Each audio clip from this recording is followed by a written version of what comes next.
easy once you just get in the swing of it. Well, they clearly are for you. It wouldn't be a penny.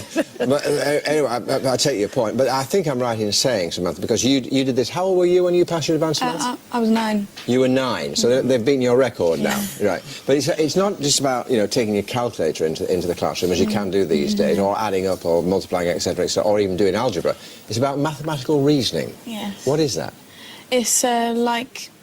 Well, one of it is kind of like using the process of elimination, so you don't have to think as hard as you would do in an A-level paper. So you could say 3 of the questions were right and 1 of them is wrong.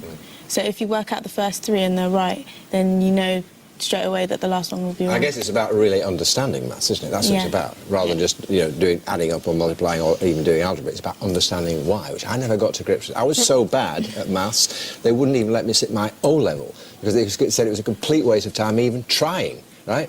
You are fantastic. How do you explain this? Are you and your wife good at maths? Oh, no, I'm not a mathematician. Wait, let me just I'll end up there. Let me just show. Hello, I hope everybody saw that. I will send everyone on this call a link to the video. Is still available on YouTube for you to watch this, because we will repeat the same mistakes if we follow what the textbooks that our grandparents used for our children and our grandchildren. Because there are mistakes, there are assumptions that were handed over down to us. Number 1 assumption was gender. Number 2 assumption was age. That our learning depends on whether you are a male or female. This is what still hurts me today when they invite me to come and speak to a school of only girls. It hurts me because they say, oh, this is a girls only school. I say, and so what? So what? He said, so you should tone down what you are going to say. I said, no. If you invite me to come, I will come with my baggage and my excesses. I will come with my conviction, not what you want me to tell the students. I will tell them the truth, because if they find out later from a different person the truth, then I will be discredited. And any other thing I tell them will be suspicious.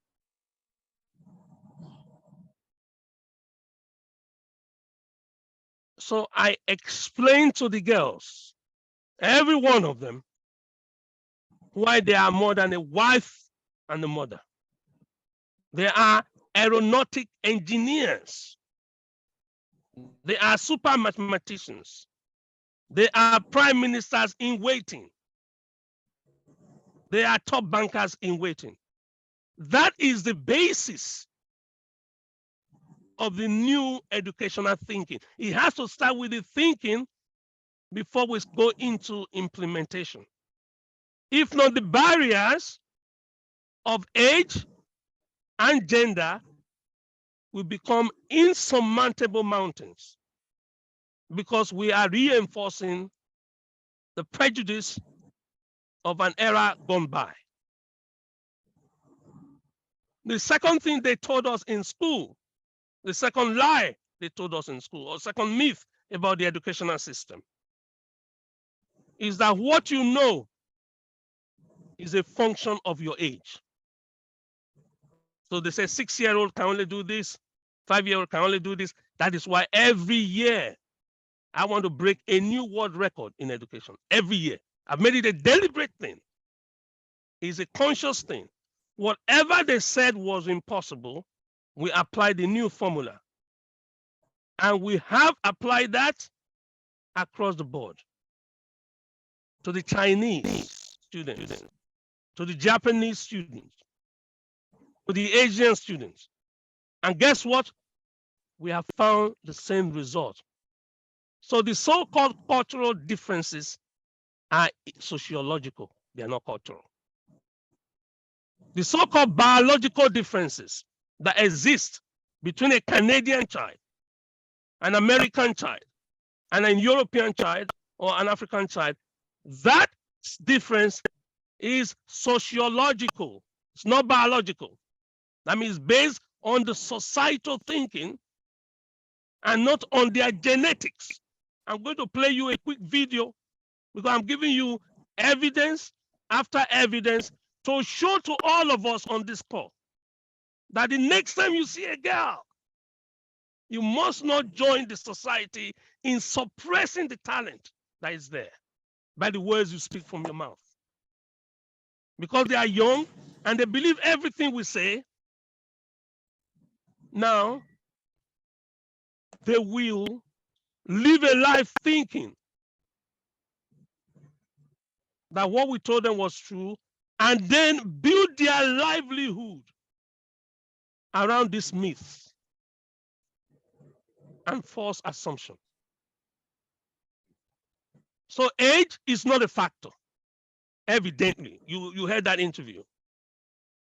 Gender is not a factor. You saw in that interview. And the time is not a factor. Those are three things. Because they said if your son is 6 years old, he's supposed to be in the 3rd grade. If your son is 9 years old, he's supposed to be in this grade. If your son is 15 years old, he's supposed to be. That's all so untrue. That's all so much of a myth that we need to rewrite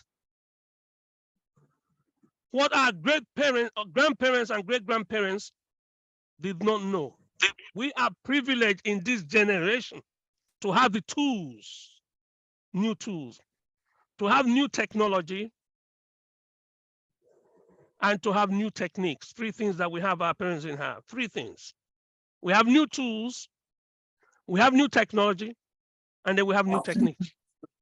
That's how you saw that a 7-year-old, no year 8, when they wrote the exam, was able to pass the University of Cambridge advanced mathematics. This is the mathematics that 50% of undergraduate students fail. Let me say this slowly. Undergraduate students that are 20, 21, fail this paper that a 7-year-old,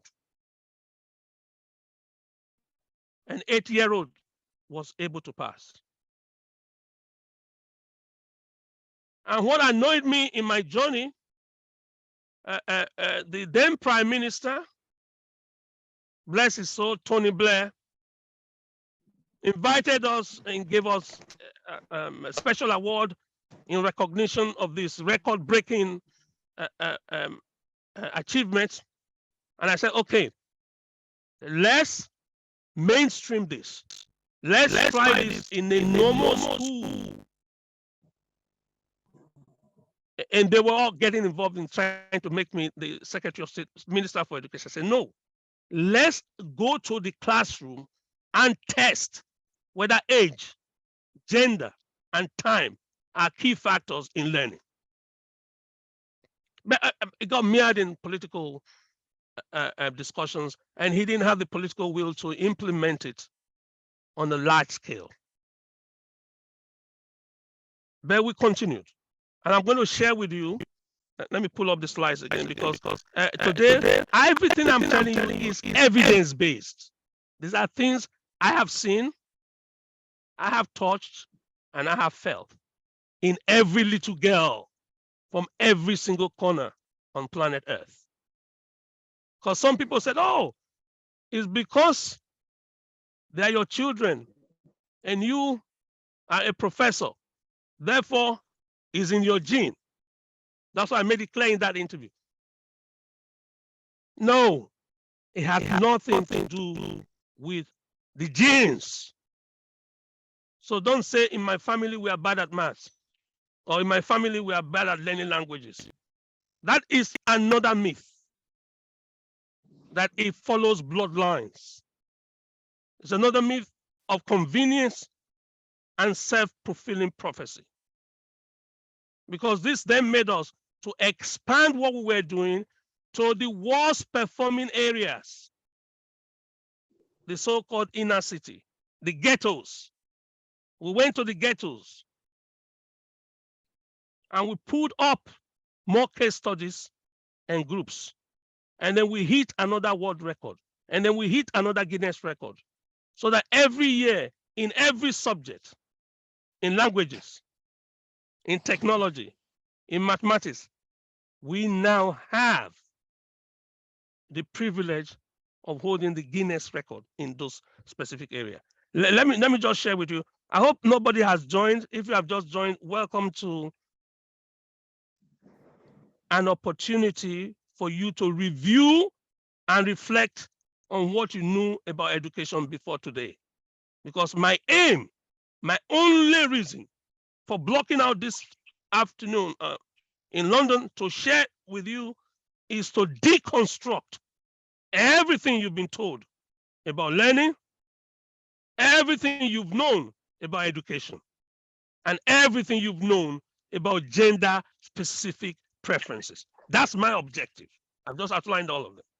I want to be unashamedly upfront with what I hope to achieve in this group so that we can spread this fire of equity and fairness, because it's unfair for you to have kept my twins and said the boy should go forward and the girl should stand still. That's what the educational system was saying. And when they are teacher in school,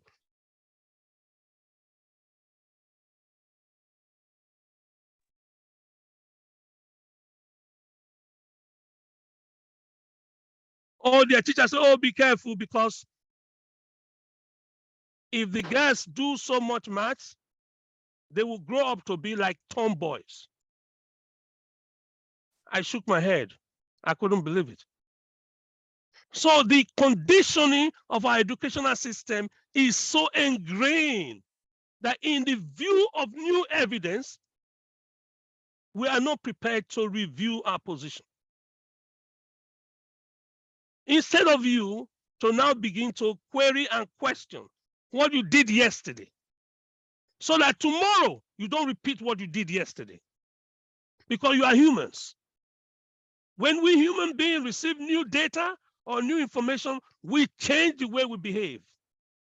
How can what we did yesterday be repeated today and then tomorrow and forever, world without change? No, this is the changing world and we have to update it, we have to reflect it, and we do that with books. Look at this book. We do that with books. Why? We have the 14th edition, the 16th edition, the 17th edition. So every year, we know something is wrong with the previous edition, and we come out with another copy of the book. We do that with books. But we haven't learned to do that with how we teach, how we learn, and how we understand. And that is why it's so painful, because the loss to the society is enormous. It's unquantifiable how many people died yesterday because of a drug that could have been discovered by a woman, but that woman was prevented from reading pharmacokinetics because they said it's a macho subject.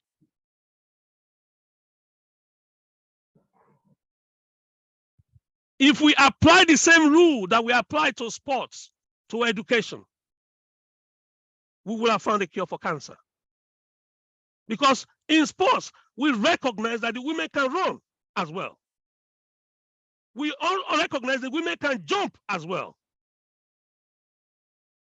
So we recognize that the woman can run around and play ball as well.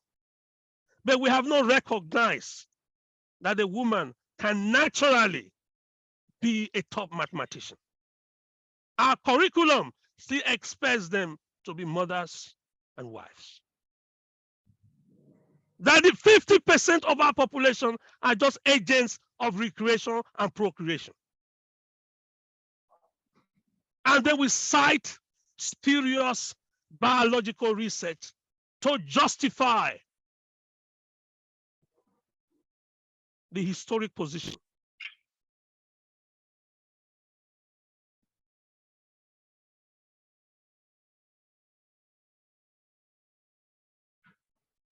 Not have one female leader in 700 years. I'm ashamed of myself that we haven't recognized that our boys are as good as our girls.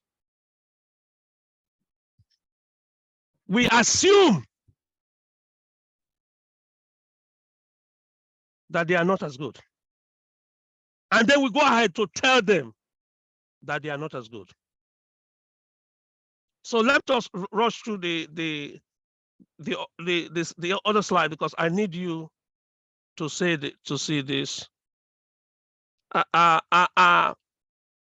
I know some of you overheard my introduction and the work I was privileged to do for Her late Majesty Queen Elizabeth II. And this is one case study that I will never forget, and it will go with me to my grave. When I saw how that lady took on strong leadership, very strong leadership.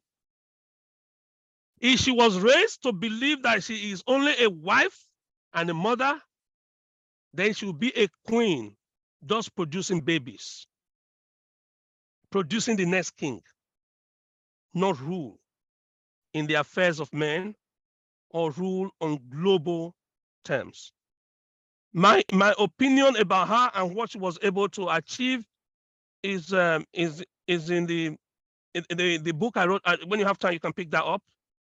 I'm just going to rush through because time is gone. Okay, now, when they told me that the twins, thank you for seeing that video. Remember, I'll make sure I send to you. Is because they are my children. Like, look, every single photograph here, I want you to look at this picture. This is what I'm trying to tell you. It is not based on gene. Look at this picture. All of them, all these children, none of them is my biological children. None of them is related to me in any way, shape, or form.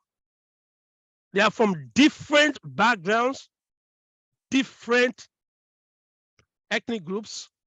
All of them then use the same methodology that the twins use, just to prove to people that said it was genetic. Every single child you have here has already passed in past tense. They are high school mathematics. Most of them at the age of 6 or 7. All of them here. I want you to take this screenshot and go straight to our Twitter page, because I'm very conscious of time, because I don't want to give you one case study after case study to tell you that whether you are a Chinese girl, whether you are a Japanese boy, whether you are an African boy, it doesn't matter. It's not your gene. All of them, in their first grade at school, first or second grade at school, elementary school, wrote the same exam as their 17 and 16-year-old cousins, and these ones scored more marks than their 16 or 17-year-old cousins. It's a thing of shame and real disgrace. I'll go through. I'll run through to the example. Okay, yes, this example. This picture here is another South London boy from Peckham. I want you to write that Peckham. Peckham, P-E-C-K-H-A-M, Peckham. I need you to write that down, Peckham. The reason I'm saying that over and over again is that it is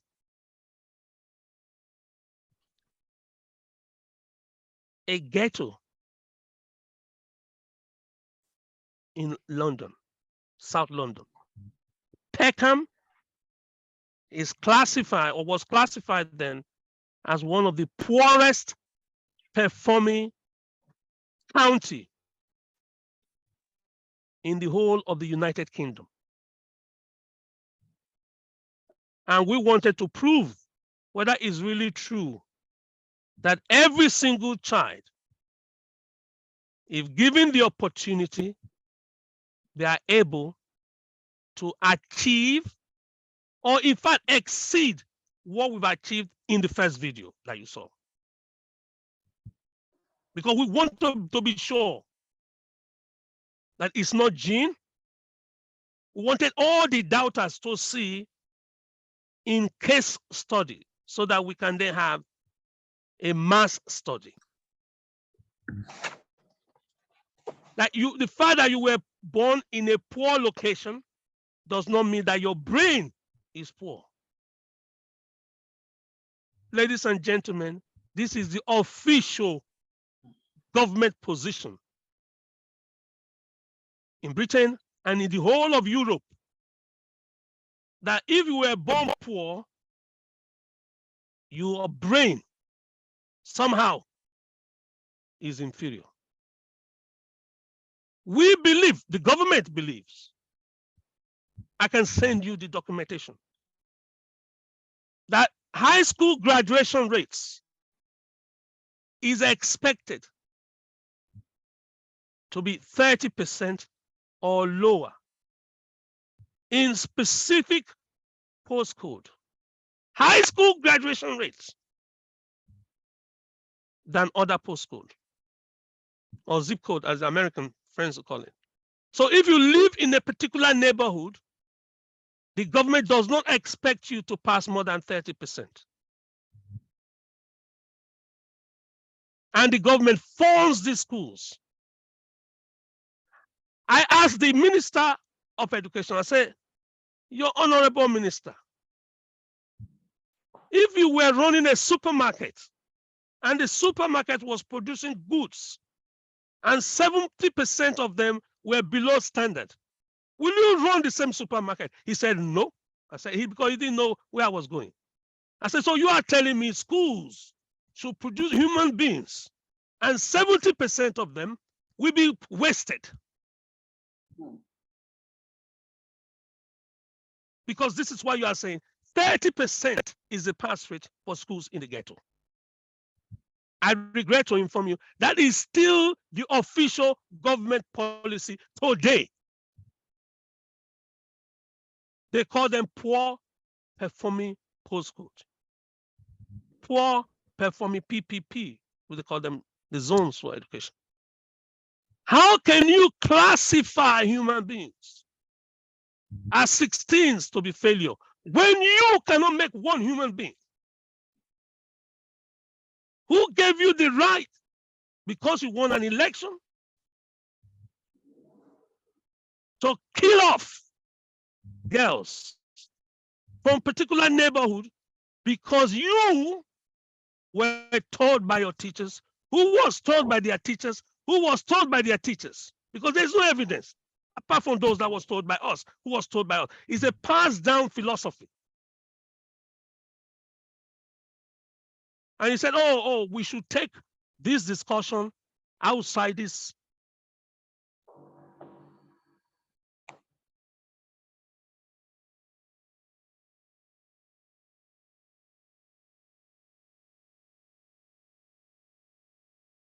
Because I believe each one of us born today was given the same, because the Americans say it in 1776, 4th of July. The Americans said in the American Constitution, say we hold this truth to be self-evident, that all of us are created equal and each of us is endowed by the Creator. This was said in 1776. If it was said in 1776, why are we in 2025, 23, 24? We are projecting onto 2026. The Chancellor of the Exchequer, our Finance Minister, made a statement yesterday in Parliament in Britain, projecting to 2026.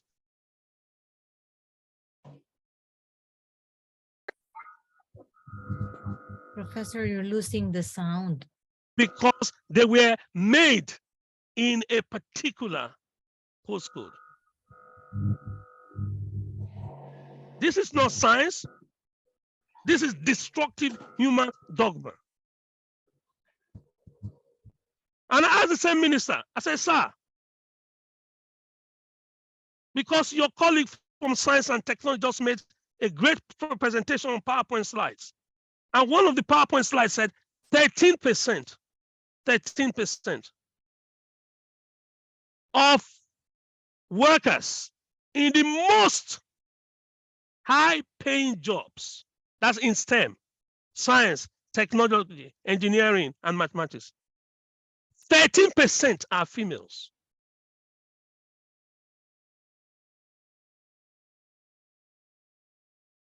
The rest, 87% are male.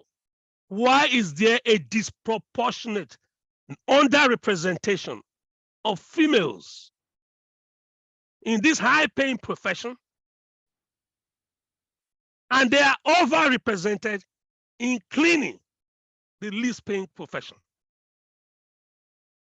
You say, oh, it's because women go and give birth. I said, no. If you give birth does not mean you are stupid. The fact that you give birth does not mean you have no brain. Every woman I know in my grandmother's generation went to the market to shop. That means they had to budget. That's a mathematical exercise. Every woman I know in my grandmother's generation went to the kitchen to cook. And each time they cooked, the cooking that they did this week tasted the same as the one of last week. That is science. For you to have repeatable products and consistency is scientific. Every grandmother I knew went to the kitchen to use heat to catalyze a reaction and produce food for you. So anybody that can cook understands chemistry. Without a doubt. I don't care what you taught them in school. I don't care what piece of paper they have. That piece of paper does not define them. It's our society that misclassified the women. So you cannot tell me that it's because women are stupid. That's why they've not been able to be represented in parliament as 50% of the population. You can't tell me they are stupid. That's why they become vice chancellors of university. It's our societal programming engineered by our miseducator. We are not educating women. We miseducate the girl.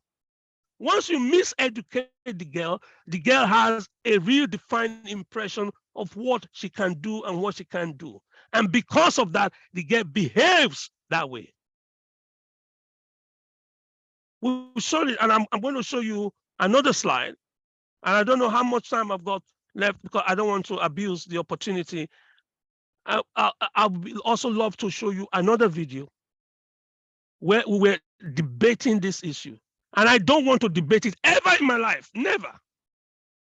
Anyone that wants to debate it with me, I challenge you. I can only demonstrate it. Give me 50% of all your worst performing girls. And let's come back in 9 months. If those girls don't outperform their boys, I will come and apologize to you. I don't want to debate it anymore. I'm too old to talk and debate and deliberate. No, no, no. I want to demonstrate to you that the girl whose talent you have suppressed was made, designed, and certified okay before they were born. The Americans knew that and wrote it down on the 4th of July, 1776, and called it the American Constitution. It doesn't matter what religious persuasion you are. It doesn't matter what nationality you are. It doesn't matter where you were born. It doesn't matter who gave birth to you. You have the capacity to learn multiple languages. This is evidence-based. That is why I will never debate this in any educational fora again. Just let's do the experiment.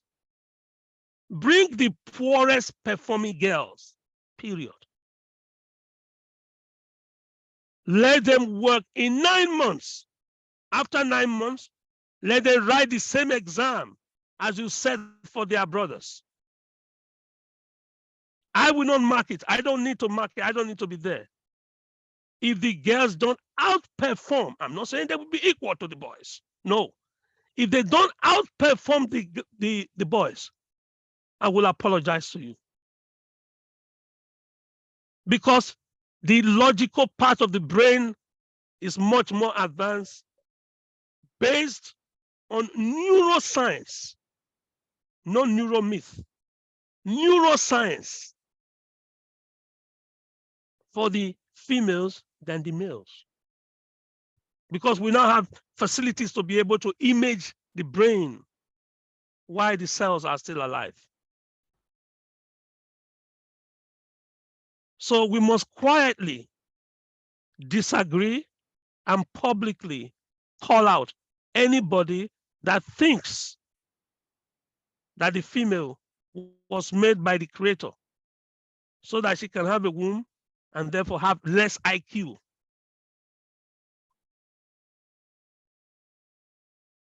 And only become mothers. Queen Elizabeth II showed it in leadership. I can give you, those of you that have watched one film, Hidden Figures. The people that programmed the first computer that took NASA. NASA goes to the moon. They're called Hidden Figures. When you finish from here, go and Google it. Hidden Figures is a film, a dramatization that was made.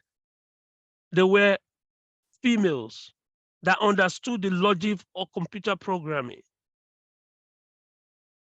and wrote it, but they were never given credit publicly. This is why I'm sometimes ashamed of the human race. They were completely wiped off history because of the myth and the belief we have. So anyway, if you have any questions, please, I would like to take some questions before I go to the second half. Does anybody have any questions? Or do Your Majesty, do you want to put some questions? How do you want to do Q&A? I can take some Q&A now and then. Yes, thank you so much, Professor Chris Imafidon.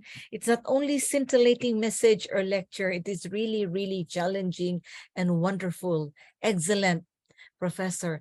Some are texting me and they want to ask some questions. Yes.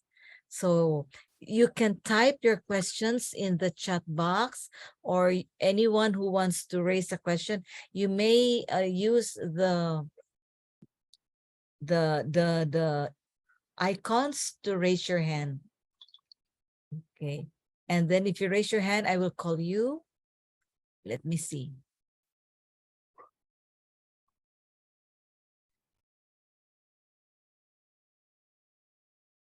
Let's see if there are questions in the box.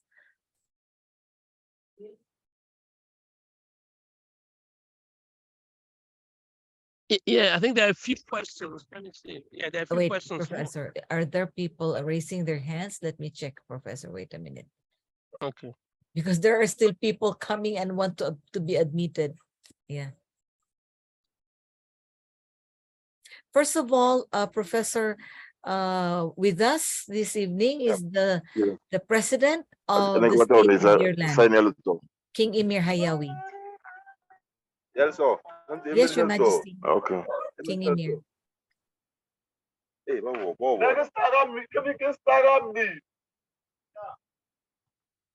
Good evening for everyone here. Good evening for the Professor Chris Imafidon. And I am very, very interested in all what he said today and talked about. It is a really very, very useful thing to understand what the Professor Chris said. My greetings to the Professor Chris. Thank you very much. It is our honor to listening to you and to get benefit from your speech. Thank you very much, Professor. Yes, indeed. Thank you, sir. Thank you, Your Majesty. And His Royal Highness Paramount Chief Rapidsi is saying something. Yes, please, Your Royal Highness. Yeah, it's just support from our professor here. Really, you have outlined a matter of gender, because it has been some from elsewhere around, you know. People didn't understand the roles that should be done by women or by a man. So you have outlined all these, you know, these questions of saying these jobs are specifically belongs to male or belongs to female. So the way he put it to me, it is of paramount importance. People would now learn and understand that the intellectualism or IQ, intelligence quotient, it has got nothing to do with certain exploitation that we see around the world. So the way he put it, really, if it's possible, if we could go all around, because matter of gender is still a very, very serious problem if it's not addressed. And it's the one that causes some differences within the relationship in the house. So it is important that the professor can maybe go to the mountain and address the whole nation, because the nation is lost on the matter of addressing the gender matter. So really, I thank you, Professor Imafidon. I mean, the way you've outlined matter of gender, really, to me, it is of paramount importance. I wish if each and everyone around the society was here on the Zoom meeting to learn much better how you outline matter of gender issue. I thank you very much. Thank you. Thank you very much, Chief Rapidsi from South Africa. Yes. By Yes, Your the Majesty. way, Professor Chris, I worked as a pedagogue in the Belgium school, so it is very important your speech to me, because I am in direct contact with the children and the students in the school, and it is my job as a pedagogue to how to correctly treat them in equal, and how to solve their problems, how to feel what they are feeling, etc., etc. Because you know, Professor Chris, the school also, it is a alternative, let's say, alternative of the house. The school teach and the family also teach the children how to behave, how to for example, even the house also, they teach the children about the traditional also. Maybe each family, which different backgrounds, they have a different tradition according their backgrounds, different from the country they are living, for example. So the pedagogue of the school should pay attention for these important things. There is a lot of course to explain about that. So thank you very much, Professor Chris, again. And it is very valuable, your speech, of course, for all of us. Thank you very much. Thank you. Thank you very much, sir. Yeah. Yes, Professor, you want to say something? Yes, I'm prepared to work with any educators on this call or anybody that has any influence in education, because you see, the building I'm on now, I'm in this building, you can't see it sadly because the camera is limited. has 4 floors. The building opposite me has 17 floors. The difference between the 2 buildings is the foundation that was laid. If you don't lay a strong foundation, if you build more floors, it will collapse. Education is the foundation for life of every child. If we lay a faulty foundation, as a society, we're heading for trouble. We may not know it immediately, but the building of the society we are constructing will collapse. They used to argue that because of menstruation and because of the periodic cycle in women, women are not strong enough. And then somebody told us, somebody just put here, religious belief. Then somebody told us that the women are the weaker sex. Whoever wrote there that women are the weaker sex needed to have seen my wife when she was pregnant with twins and see whether I am the weaker sex or my wife is the weaker sex. To be able to carry through for 8 months plus, eat food for 3 people, and still go to work, we cannot take the literary interpretation of text in isolation and say the women are the weaker sex. If they are the weaker sex, why are they running and jumping in the Olympics like the men? That is a physical activity. It is not an even intellectual activity. So our sociological conditioning must be deleted, and it must end in this generation, so that our great-grandchildren, they won't laugh at us for believing this lie. Our great-grandchildren, they are going to laugh at us. Say, oh, you mean you believe this? That women are the weaker sex? And they were running the Olympics? Where did you believe that from? And when they now start saying, oh, religiously, oh, women are not supposed to teach, they are supposed to keep quiet, I say, go to Galatians chapter 3, verse 28. I always say this to my minister. He said, there is neither Jew nor Greek. There is neither bond nor free. There is neither male nor female. For all of us are now one before the Almighty. They won't read this. They will select what justifies what they want to believe, and they will give you that and make you feel guilty when there is abundant evidence about the resilience of women when it comes to tough situations, the perseverance of women when it comes to tough situations. I was asked by the British government on the women's soccer team. You probably heard that. I can send that to you. I did a report on it.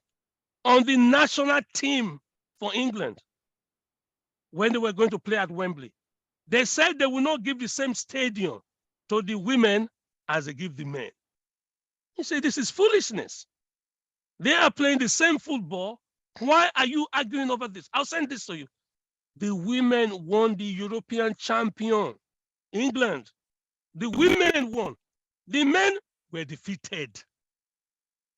I was so happy. It's my birthday. I was jumping everywhere. Say, yeah, because I have been saying this all the time. Don't use gender as an excuse. Don't. They say, oh, nobody will watch the women final football. Guess what?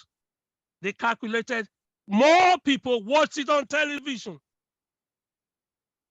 So please, any excuse is a myth.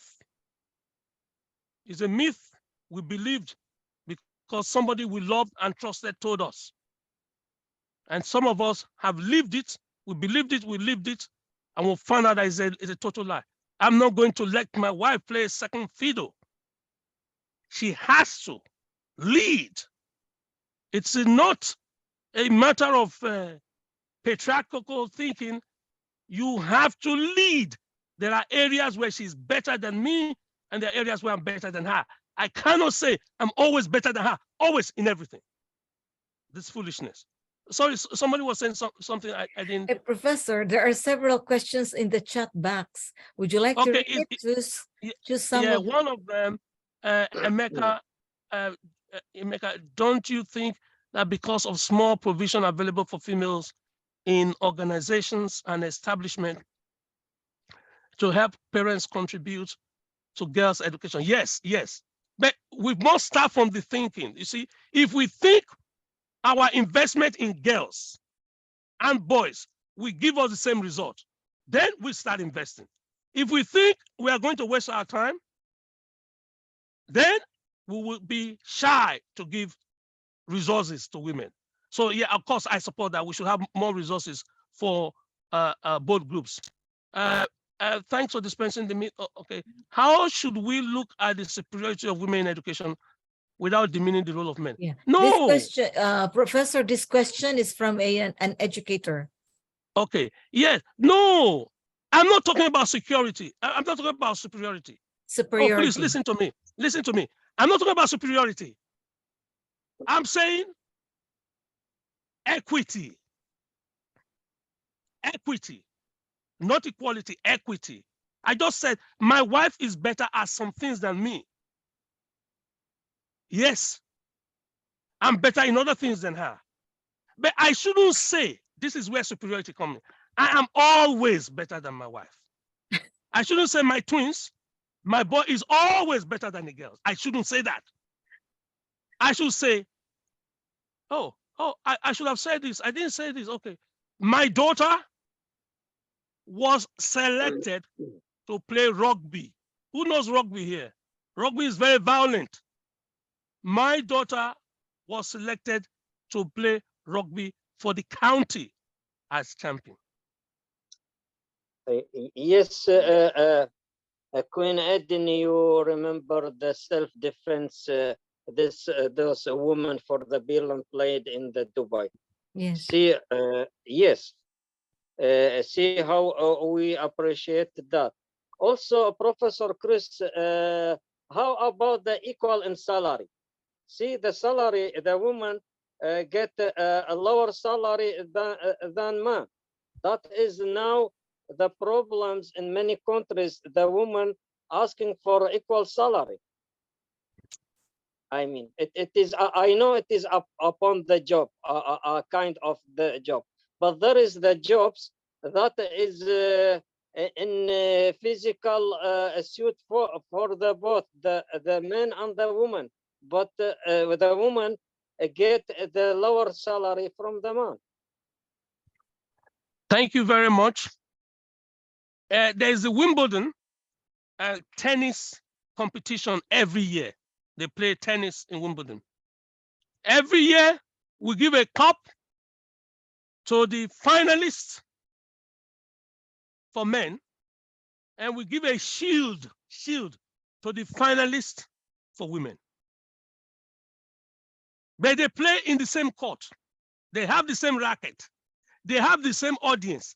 But at the end of the competition, we give a cup to the man, and we give a shield to the woman. This is why the Williams sisters, with Richard Williams, their father had to write to ask this question: why are we having these two sets of people, do the same thing, and they get different reward? And I'm so pleased that today Wimbledon has now woken up. They now give the same amount to whoever comes first in Wimbledon tennis, male and women, male and female. They get the same now. The salary thing is, if a man does exactly the same thing as a woman does, it is evil to pay her 1 dime less. If they finish the match, the way the men finish the match, and the referee blows the whistle, finish, they must be treated equal. So if sports is already doing it, I know with time and with our voices, it is going to be possible for science to do it, for the professions to do it, for politics to do it, and for leadership to do it. Because I will not want my daughter to be cheated. I will not want my sister to be cheated. I will not want my wife to be cheated. Injustice anywhere is a threat to justice everywhere, in every field. This is what Martin Luther King Jr. taught us, and he was right. So wherever we see injustice, inequities, that's what I keep saying, is inequities that will always reduce us, all of us, not just the women. The women will not suffer for the injustices against them. Is we as a society, all of us, that will suffer. This is essentially what I've seen. Professor, my question is, will we ever really going to succeed in this gender equality? And the second question is not mine. It's please, my question, he said, from success, what are the factors that contributed to marginalization of women, and how can we avoid them for future occurrence? Okay, thank you. The first one, will we ever be successful? Oh, my own simple answer is yes. The next question is when. Whether in this generation or the next generation or the next generation. Because you see, our children will not put up with the injustices that we put up with. Just like our parents put up with more injustices that they did. So if the next generation sees that the lies we have told them has come out exposed, they will change it. That's my simple answer. And the second question probably borders on what people call quota system. I believe, this is my personal belief, if you took my phone, you stole it, and I eventually find out that you stole my phone, I should decide when I'm getting it back, not you. Because the opportunities for women has been stolen over the generations. And now science is coming out that the fact that you're on menstruation does not mean you can't run. I've never seen one Olympic sport canceled because they said they were females and they were menstruation. Not one. Not one. So physiologically, it's not true. So now that we found out that you took the opportunity, give it back. This is what I told them. It's very unpopular. I said, give it back to them. What you took from them for 700 years, you did not appoint a lead professor. One university, 700 years. Now, for the next 700 years, give it to women, period. Because you stole the first 700 years, right? You denied women in the first 700 years any opportunity to be a lead professor and be the charge of the university. And you call yourself a university.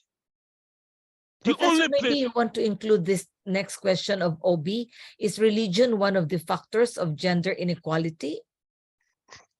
Thank you. So that is why I'm saying that the quota system, I even believe, is too little, too late. Because quota system say, oh, for the next 10 years, we should reserve 30% to be exclusively for female. No, it's too little, too late. They say, oh, what if the female is not qualified? Hey, wake up and smell the coffee. What about the female that were qualified 30 years ago that you denied? When did you think qualification mean anything? Really? Did it mean anything? All of a sudden, it means something to you. That's, oh, what if there are not enough girls qualified?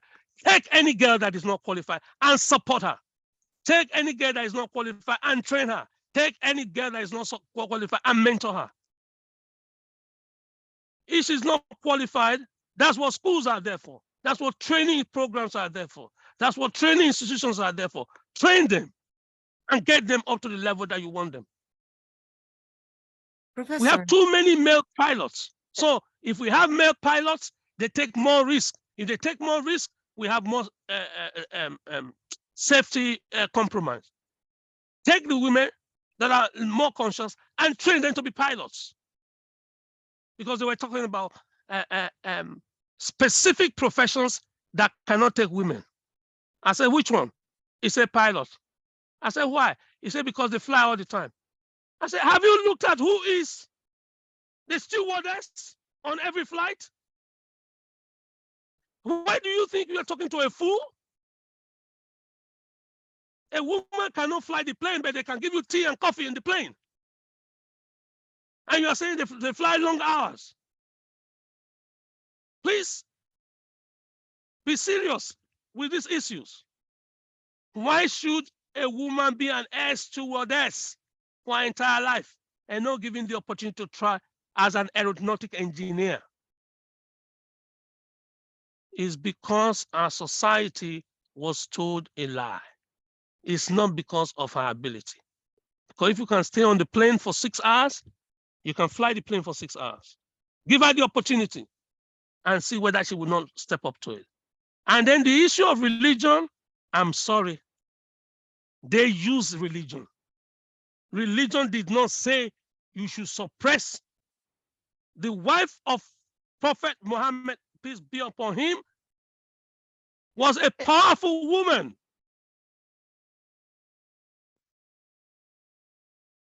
She was a powerful woman.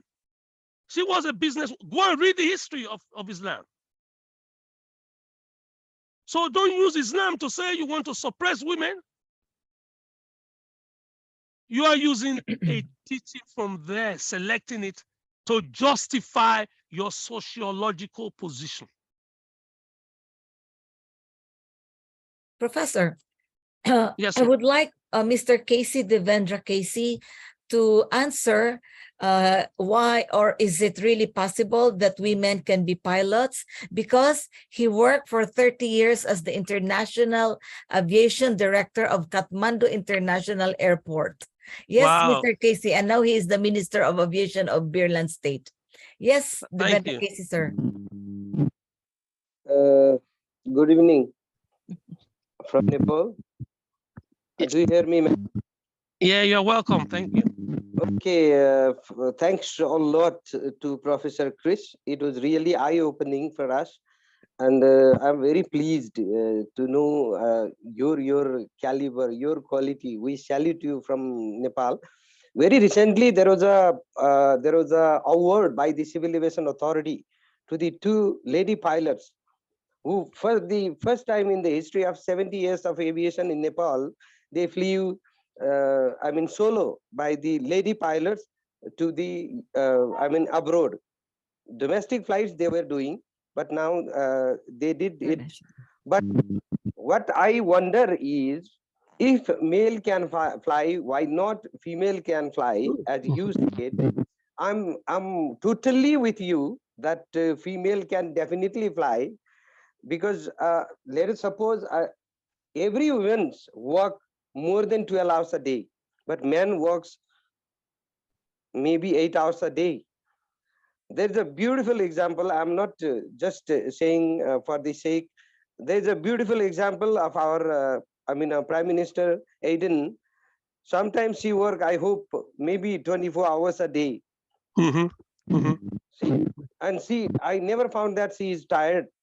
But a big but is there, and it's a small query with you from my side is, if that is the scenario of the developed nations, as you are speaking from UK, what will be the scenario of our poor countries from the third world?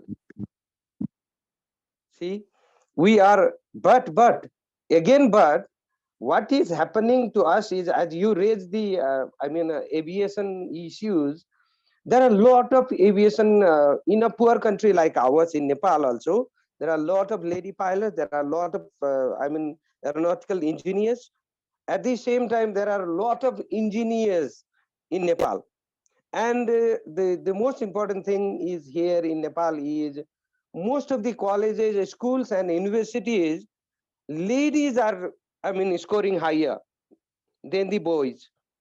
So that's a good news. So I don't think that ladies are weaker than, I mean, a male. As you said, this is the, I mean, preoccupied mind that tells people that they cannot do, but they can do, as Professor Eden is doing, is a right example for us. Thank you. Thank you so much, Sir Casey. We have Miss Chika and Mrs. Santi who wants to raise question. Let's call on Chika firstly. Yes, Chika, you can open your microphone. Let me see. Wait. Chika. She's still here? Chika? I can't see her. Okay. If not Chika, if Chika lost her connection, let's see, Santi, you have some question or she already wrote? The ancient Hello. Greeks, yeah, please. Yeah. Thank you for passionate information. I didn't get all of it, but yes, why shouldn't they be leaderships for women? Why shouldn't they be teaching? What ancient Greek history is actually peaceful societies which were organized by women. They were matriarchal societies, so the women had the word and power, and they told the rest of the society how to function peacefully together. And as we well know, women organize something. They organize it so everybody, piece of food, a piece, a meal, and so on and so on. Knowledge. Try to get the society very. So the whole actually develop together and forward without big fights and without, oh, that's mine, it's yours, but it's ours. We will make do with it. So I think the modern society has a lot to actually learn from those ancient societies, which are completely peaceful. And it's not until very late in Greek history that we discovered those societies like Knossos and see that really highly developed culture they had, education they had, agricultured. So it's important to give girls the chance to have an education, to contribute. And I, as a woman, have to say that many times I tell my I'm often overruled somebody who actually agrees with me. It's a completely weird thing. They try and say it in a different way, but completely agreeing with me whilst disagreeing. So I don't know what quality is in there, and I don't know how to it's something which we have to learn to work men and to push the women to the side and say, what do you know? How can you do that? It's very, very, very important to take the women serious, which is not being done even in modern societies. I have to tell you, the Greek society, for instance, women are still pushed aside. She loses her job. still Greek politics that give the job to a man because he will not get pregnant. It's experience. It has to change. It just has to speak and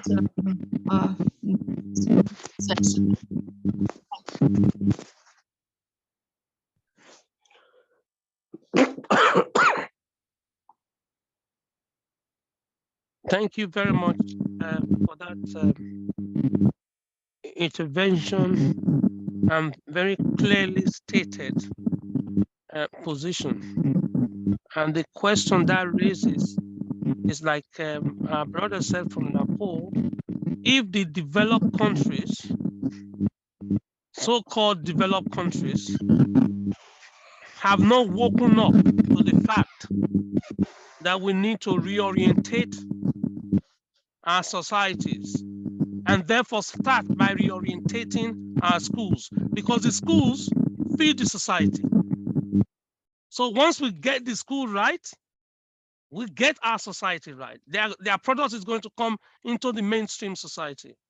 Once we get the teacher training right, we get this clarity right, because it was a woman teacher that told my twins that the girl should not do what the boy is doing, should not attempt it.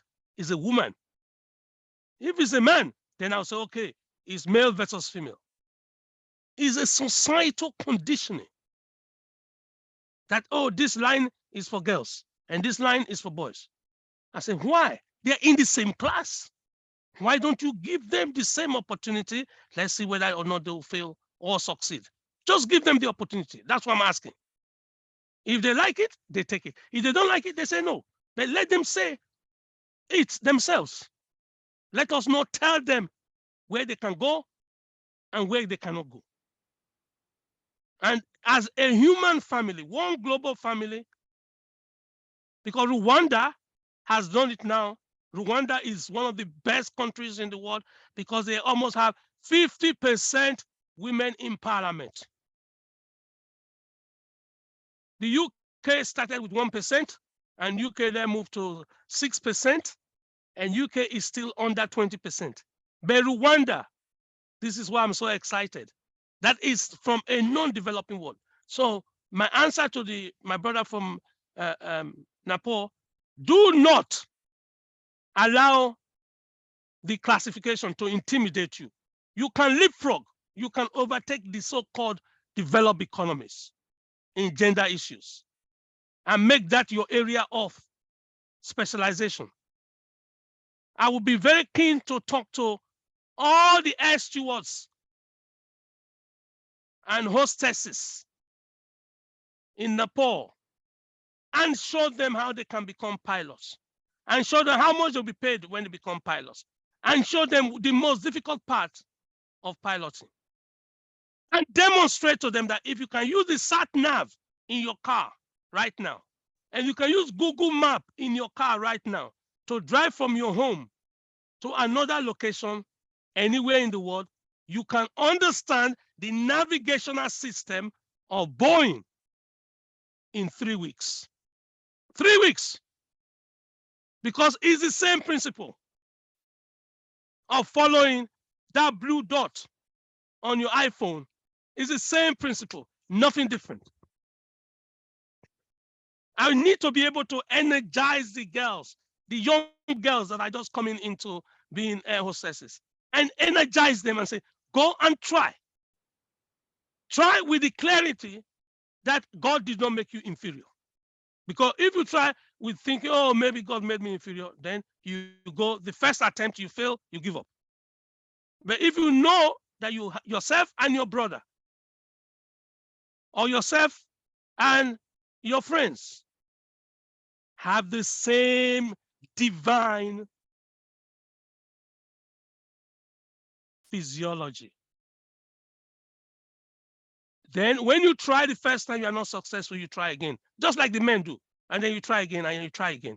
But you're going into it knowing you can be a pilot. I welcome the opportunity to talk to all of them. and show them that as a woman, you cannot live as an air hostess and then die as an air hostess. That's not what was written. That's what you imagine, and that's what you believed. Thank you. I don't know whether that answers your question. I was going to show.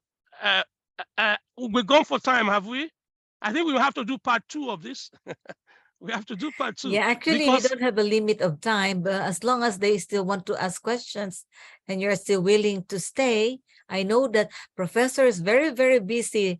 Every day he's giving lectures, symposiums, and interviews, and we're very thankful that once again, this is the second time actually for supposedly this is for the teaching staff only of my school, but we agreed together that we open it for everyone so that everyone can participate and benefit from this. Yes. What is this? Oh, where Dr. Saldi said they're experiencing earthquake. We experienced an earthquake the other day in my area here, and now again it's shaking be in careful, his in the Philippines. Actually Philippines is every day almost we have these earthquakes. It's not funny, but Philippines is a prone calamity country, really. Wow. Now Chica, but I have not felt it here. I don't know if it's in the second floor. Now, Chica, we kept losing Chica maybe because of the internet in Africa, but she kept saying she wants to ask question. But there's no question here. Maybe she wants to speak. All right, let me see.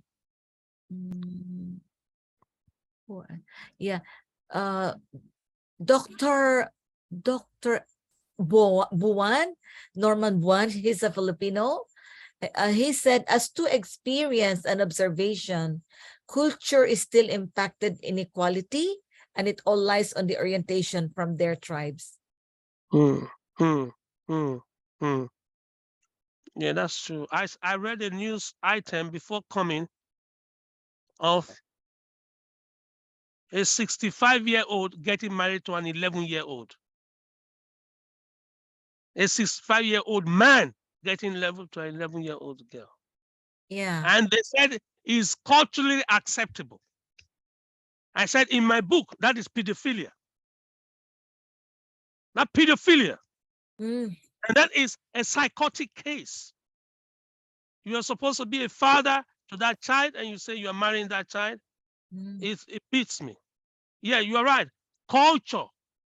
What has happened before, and they say it's their culture. But you have to change your culture. When there was COVID, COVID did not respect any culture. Every culture was locked down. All of us were in lockdown. So this idea of using culture as an excuse to perpetuate inequity, we have to stop it. So that's what I want all of us as educators to take home.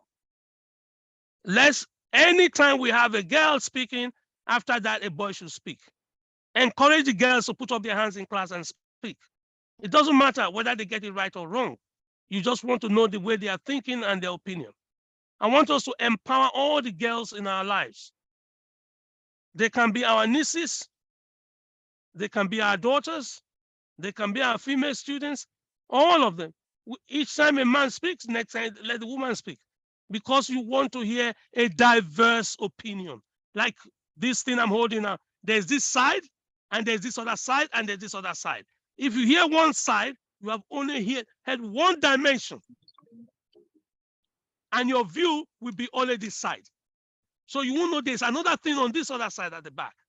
So this is why you need to hear two sides, multiple sides from different views, and it will feed back to you what you should do next. And this is a practical step, all of Professor, I have Yes, a last question, actually, if others still have some question, but for me, this is my last. About the technology, the modern technology, innovation, we're very, very happy. No, we love this. But the digitization is really endangering the girls, even the boys, actually. But most of the time, it's the female. What do you think about this digitization? Sorry, Professor. Yeah, because we still think that computer is for boys. It's an extension. We think that maths and science is for boys, and therefore computers should be for boys. We still buy our girls iPhone and buy our boys Android, because the Android is more techy and iPhone is more user-friendly. No, yeah, that's right. What I'm So saying is we need to change it and allow the boys and the girls the same opportunity at digitization. Don't say because I'm a woman, I don't need to use computer. Or don't say because I'm a girl, I don't want computers. Or I don't want to know programming. Because and hidden about, figures. yeah, Yeah, go ahead. Go ahead. About the abuse. That's what I mean, Professor. Because of the digitization, the abuse for the girls, they are more prone to abuse. Online, right? Yeah. Okay, that's what we have to teach them, online safety. Just like you have to advise them when you are going out in the evening, this is what you need to do. We have a digital literacy that was funded by Vodafone. I don't know whether I can make the booklet available to us at another occasion on online safety rules, what you should do online, what you shouldn't do online, when you should always block your camera, why you should not always use your camera, and the person you met the first time online, how you are able to keep them at an arm's length, and you don't give all your details or any functional details to people online. Yes, online safety, I agree with that. I agree. We need to teach it more, and we need to provide safety and protection for our female folk, for our girls. Thank you so much, Professor. Yeah. Thank you. If there's no more questions from our participants, I don't see any hands. Okay, I would like to call King Emir. Are you still there, Your Majesty? The President of the State of Birland? King Emir? Yes. Yeah, you're still there. Okay, sorry. Yeah, I Yes, would like yes, you I to am listening. give the Yes. last words and the closing remarks for this program. Yes, I am. Thank you very much, Professor Chris. It is kind of him to attend our Zoom meeting, and it is very, very useful.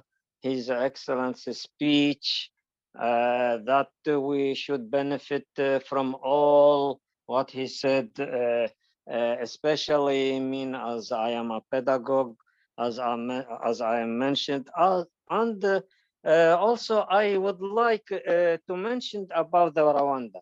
The Rwanda, it is now actually direct or led by the woman, because the population of Rwanda, it is more than 60% of the women, you know, because the war, civil war, etc. So those women can lead Rwanda to be a first economic best, the first best economic country in the Africa now. It is caused by the woman. Yes. You see also in the soldiers of Israel, the half of the soldiers are women, about 40%. Do you believe that? Also, you can see the many ministers of defense women in the some of the country. So the woman has now a good position in the world, but not in the all the world. You know, we should encourage as the nation, as the people, encourage all to give the right position for the woman, the opportunities. We should do that, and we should also not consider the woman as let's say a second thing after the men. No, we are equal with the woman, but you know that only the difference is physical in body. That is only the difference, and those difference even not exist for many jobs. For example, a secretary, a nurse, etc., etc. So that I mention why they take a lower salary from the men. So we should also educate the children, the students, the pupils about that things, that we are equal. We should not separate in in any way the boys from the girls. For example, the schools and the talks and the activities, all the same, all have the same brain, the same thinking. What is the difference among the brain of the man or of the woman or the boy or the gay? The same thinking, you know, the same activities they have even in the school. You know, Queen Eden, you are you have a school, and you know the same activity, the same brain, the same of way of thinking of those children. What is the difference? No difference. So that at the end, I hope that we understand what the Professor Chris mean and what his aim and what he and His Excellency encouraged the societies, the nation to more take care about the girls, about the women. And thank you very much for all who are attending this Zoom meeting. Thank you very much. Yeah, I saw Chica. Chica, are you there?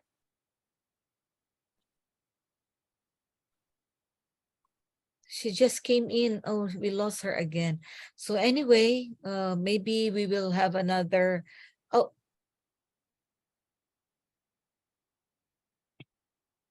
are you raising your hand? His Royal Highness Chief RKMPII? Yes. Okay, Yeah, last word from him. Thank you, Professor Dr. Queen Eden. And thank you, Professor Chris Imafidon. Another matter that I wanted to raise is a matter of canalization. You see, when two children of the different sexes grow up in the same house, we parents sometimes we divide them.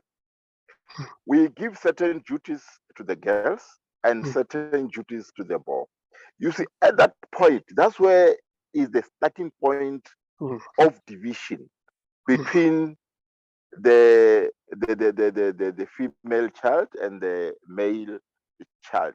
As parents, we should avoid that, because that foundation, if it's done that way, we will never address this question of a gender. You see, it will grow because the kids, they grasp easily at that time, you know, they grasp everything at that time. So if they grew up under those conditions, at the ultimate event, that is going to elevate up until they are at the tertiary level, up until they become the fathers or the mothers of tomorrow. Let's collectively declare that we're going to avoid that canalization. Then we'll be addressing a lot of issues, unlike addressing them at a tertiary level, like now we're addressing them as parents. So it was important if this could be addressed from the low end. I thank you.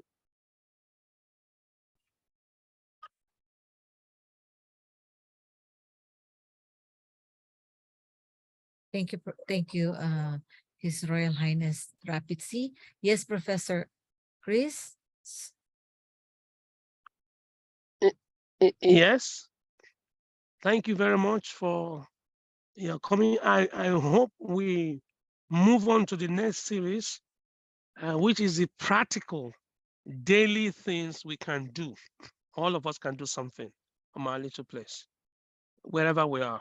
I hope we are able to do some things differently, and we are hoping to upgrade our system as we do with upgrading our textbook by coming out with the 16th edition, 17th edition, 18th edition. I hope we are able to re-engineer our thinking and therefore re-engineer our teaching, because we'll need it for the future. The tools of yesterday are not good enough for the work of tomorrow. We need more tools, better tools, quicker tools. Thank you very much. Thank you so much. Thank you so much, Professor Chris, and may God bless you, and hope to see all of you next time. I hope that you drop your full name so that we are going to prepare a certificate of participation and appreciation for each one of you who have joined in and participated. We really appreciate your presence. And from after I think sometime I was able to record it. I forgot to record, but most of the important message and discussion have been recorded up to now. So I'll close the recording. Wait for a while.